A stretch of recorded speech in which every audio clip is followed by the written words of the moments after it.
Okay, it was when you were signing someone, 5 plus 5 years option on our side, 10 years. 10 years, 50-50, full term of copyright, and then whatever you wanted to do overseas.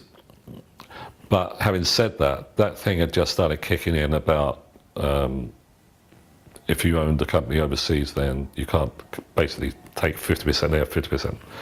But for me, the bad is, we're basically the two giants, the EMIs and the Deckers of this world, because they kind of set the pattern with all these contracts. The big advances seem to have come much later with when the royalty rates started getting down to 20s and that kind of advances. So that's when we started doing maths as opposed to music publishing, I think.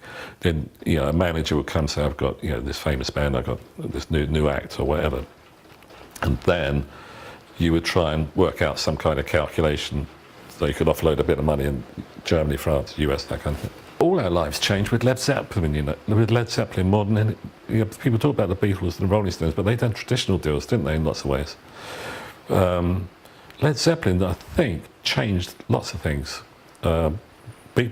Big album sales. And it was, I mean, I can remember in those kind of conversations, sitting down with Freddie and saying, we really need to get ourselves some kind of like act like this. And we signed a whole bunch, you know, Nazareth and Juicy, a whole bunch of them, loads of them. As opposed to having songwriters in rooms. Demo, top line. You had to have a top line. Top line, go and phone up the producer. The good ones were, the easiest ones to see were Andrew, Mickey Most, Jonathan King, Mike Smith, Decker. They would always say, come round now. Never had to chat to him, never had to buy him lunch, never had to do anything really. Never had a cup of tea or anything with him. He would go, all right, mate. Great. I preferred that kind of thing. Some of the other ones, some of the more famous ones, you know, 2 weeks in advance or something.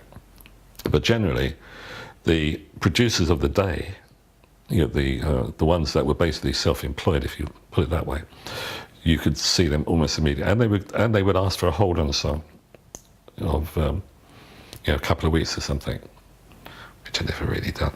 I carried on playing it to people. There was no way you could go around with 20 songs. That would be, I mean, that I realised very, very quickly.